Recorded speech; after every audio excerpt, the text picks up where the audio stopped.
Fouad El Majdi, responsable d'aquaculture au niveau de la société Proterra. Ici, on est dans une station.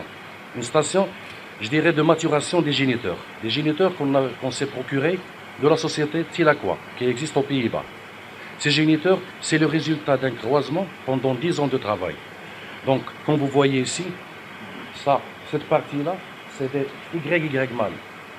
Et cette partie-là, c'est des YY femelles. Et on va voir l'autre partie, ça c'est des mix. Donc, avec des croisements, on va essayer d'avoir dans un premier temps nos propres géniteurs. Et dans un deuxième temps, ces géniteurs seront destinés à la production des tilapias qui sont destinés à la consommation. Le marché, normalement, c'est le marché extérieur. Le Maroc, le marché, je ne crois pas que c'est très important, à ce que je sais. Donc, notre vision, c'est quoi? On a acheté des géniteurs chez Tilaqua. On va préparer nos propres géniteurs. Ici au Maroc, je suis sûr et certain qu'il y aura d'autres sociétés qui vont s'installer. Donc, ça, c'est la dernière variété qu'on peut avoir de chez Tilaqua. Donc, comme ça, on peut donner des géniteurs aux sociétés qui peuvent s'installer ici au Maroc. Autre chose, je crois même les autres pays du Maghreb arabe auront besoin de cette espèce de géniteurs. L'avantage de ces géniteurs, c'est quoi? C'est qu'ils vont nous donner des larves qu'on peut adapter à l'eau de mer. C'est-à-dire, on parle d'une salinité de 35 pour 1000. Cette espèce, c'est, je dirais pas c'est Niloticus, mais c'est un croisement. Il y a une autre espèce qui existe ici au Maroc, c'est Oriochromis Niloticus, mais c'est une argentée. Et cette espèce ne peut pas vivre dans un milieu qui dépasse les 20 grammes par litre de salinité. Ça veut dire qu'on ne peut pas utiliser de l'eau de mer, mais on peut utiliser de l'eau saumâtre, qui est difficile à trouver. Okay. Est-ce qu'il y a un calendrier pour commencer l'exploitation? Théoriquement, vers le mois de mai-juin 2021, l'unité d'élevage de Proterra sera déjà prête.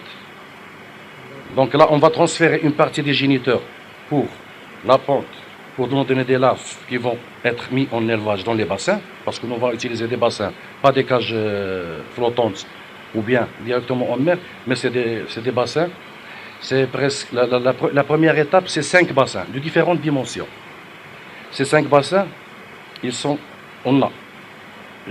vais bien expliquer. On a l'écloserie qu'on va installer. Cette écloserie, il y a une station de maturation, là où il y a les géniteurs. Il y a une station d'élevage larvaire. Donc, on récupère les œufs, on les fait en incubation, on récupère les larves, on change la salinité, on le fait progressivement, on change la salinité. Après, on change le sexe. On favorise les mâles, parce que la croissance des mâles est supérieure à celle des femelles. Nous, on a des poissons destinés à la vente, c'est-à-dire à la consommation. Donc on doit réduire la durée d'élevage. Elle est de 2 mois en écloserie et de 5 mois à l'extérieur. C'est pour ça que j'ai parlé de 5 bassins. Donc en écloserie, vous avez presque entre 10 et 30 grammes, ça dépend de la température. Après, ça sort dans les différents bassins et chaque mois, on a une collecte. Donc à chaque mois, tu fais déplacer le poisson d'un bassin à l'autre. Tu as le dernier bassin qui est destiné à la consommation et c'est un cycle. Les facteurs qui vont pousser à s'implanter à Dakhla? Moi je dirais c'est le climat dans un premier temps et le terrain qui est disponible. Parce que Dakhla, tu peux trouver de grandes superficies. Par exemple, Proterra s'est procuré 150 hectares de terrain. Ça c'est destiné à produire 100 000 tonnes de tilapia par an. Avec un système écologique, c'est-à-dire bio. Ce n'est pas de l'aliment qu'on achète sur le marché, mais c'est un aliment produit sur place, à base de micro-algues et de plantes comme la salicornie ou bien la moringa. Est-ce que vous sentez qu'il y a un vrai accompagnement de la part des pouvoirs publics, notamment l'ANDA? Oui, oui. On a trouvé un grand soutien au niveau des pouvoirs publics, un très bon soutien. L'ONSA, les eaux et forêts, l'ANDA, c'est les gens avec qui on est en contact. Est-ce que vous pouvez nous présenter quelques détails techniques sur votre projet?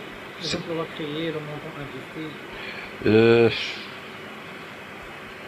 Le montant investi jusqu'à présent ou bien à la fin? Ça va être quelque chose comme 20 millions d'euros. Et les emplois? Les emplois, dans un premier temps, ça va être quelque chose entre 20 et 30, parce que, comme je vous ai dit, ça c'est un premier module. Ça c'est un module pour produire 1000 à 1500 tonnes. Mais nous, on cible 100 000 tonnes. Donc ce qui fait, dans un premier temps, on commence par ce module, et après ça va être des copies-collées.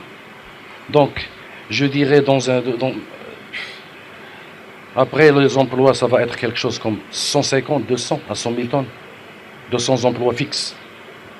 Sans les emplois, par exemple, les unités frigorifiques avec qui on va travailler, avec lesquelles on va faire par exemple les filets, on va générer d'autres emplois au niveau de ces unités frigorifiques qui existent ici à Dakhla. Et votre production, c'est le Maroc ou le marché local? Normalement, c'est le marché extérieur. Parce que le marché local ne peut pas suivre. Quels sont les marchés ciblés? Comment? C'est l'Allemagne. C'est une idée allemande. Mais Mahassin Sodaf, on s'est rencontrés, moi et Michael. Alors on a essayé de faire un partenariat.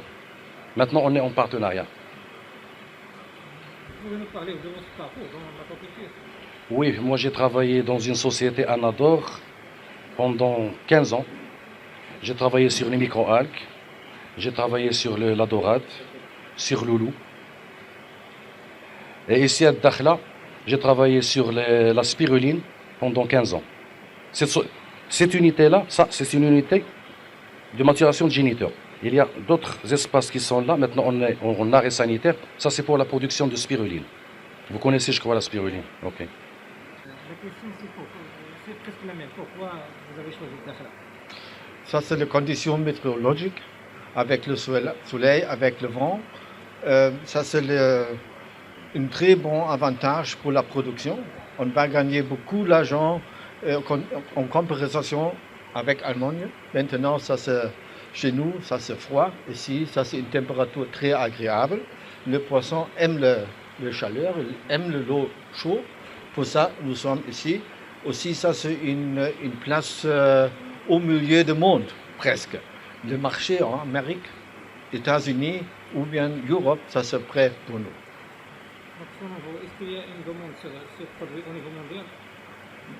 Comment? Est-ce qu'il y a une demande sur ce produit au niveau mondial? Notre premier marché, ça c'est Asie. Asie, ça c'est le plus grand producteur de tilapia, mais la qualité n'est pas très bonne. Il n'y a pas une qualité bio là-bas. États-Unis et bien sûr Europe. Je suis allemand et on a un très bon contact sur le grand chaîne d'alimentation en Allemagne. Avec ça, on va grandir avec les clients. Et comment jugez-vous le climat d'investissement dans la région? Comment jugez-vous le climat d'investissement dans l'aquaculture dans la région? Oh, je suis content. Oui, c'est dur. Ça prend le temps un petit peu, mais nous sommes contents. On a une bonne coopération avec le Centre régional d'investissement et avec les autres agences. Fouad a déjà dit, ça marche. Donc c'est le CRI qui vous a accompagné dès le début? Oui, s'il y a un problème, on va parler avec le CRI ou directement avec le Wilaya. Nous sommes contents avec ça, avec le climat. Pour les investisseurs, ça c'est une bonne place ici.